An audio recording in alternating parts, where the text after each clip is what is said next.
Like maybe on even like a deeper, more poetic level, in order to have people be able to really trust you, you need to be grounded. Boom.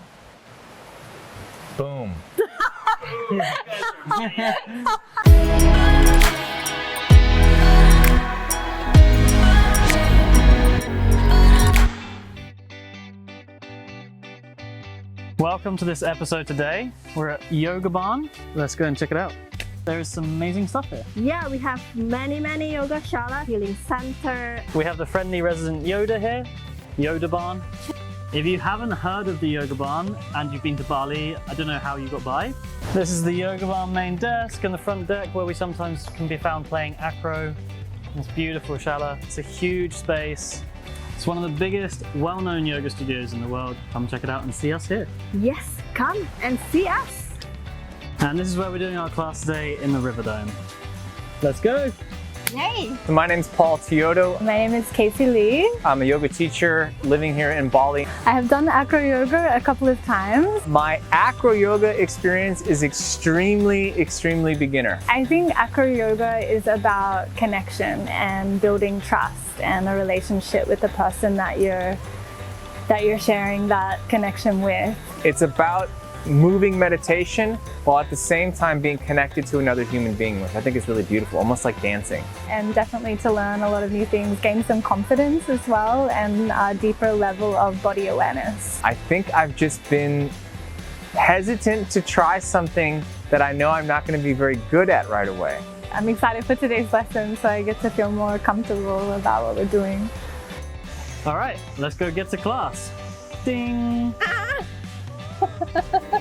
I don't know if you've met each other before. Hi, Paul. Nice to meet you. Yeah. I mean, we just met today Yeah. for this class. I think we did really well. Foot goes to where that hand was. Not quite. So you should end up butt to butt there. Well, we got thrown into physical touch and you got thrown into trust right away.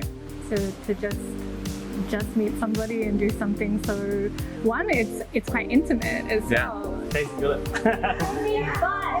If we were to just meet randomly in the street, that would have never have happened. Yeah. Created a cool friendship that probably never would have happened without this. A deeper sense of like authentic connection.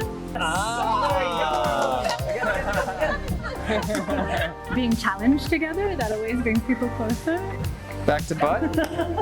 Maybe just meeting randomly we wouldn't have had that opportunity from the beginning. Easy. Nice. Great job. I think, like we were saying before, the level of connection that can come from this outside of your practice, especially if you're working with somebody continuously, that bond that you can create together.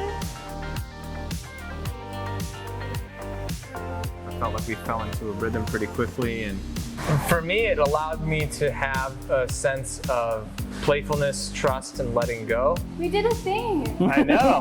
We did it well. You did it first time, really easily. Yeah, you have to trust me enough to feel safe to surrender.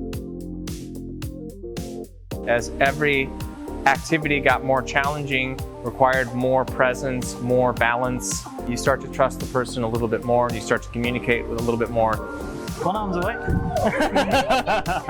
You're in the moment and you're building trust. I wouldn't say that you trust someone immediately, but the trust is built. You're fine, I've got you. The ability to communicate without talking, non-verbal communication. Good trust. You get to learn each other's non-verbal language. Communication is at the foundation of every successful relationship, whether it be a friendship, a workout buddy, a business, a partner, a lover. Yeah. So yeah, the aspect of communication, I think, on all levels would be life-changing. Yeah. More acro. And yeah, being very sensitive to one another, being intuitive and in tune to, not just the movement, the physicality of it, but the subtle energetic, if you can feel someone doesn't feel safe, you feel that in the body. So it would create more connection, more desire to understand one another. I think people's emotional intelligence would go up significantly, because you need to have emotional intelligence to be able to do this. Because you have to be able to read your partner's emotions and their physical body in the moment. Yeah. In the moment. We got into a nice little rhythm and a flow and a communication that's not really verbal. It's a physical communication. Awesome. I thought what you guys did exceptionally well, in like regardless of all the physical stuff, was the communication actually. The way you're talking and communicating with each other.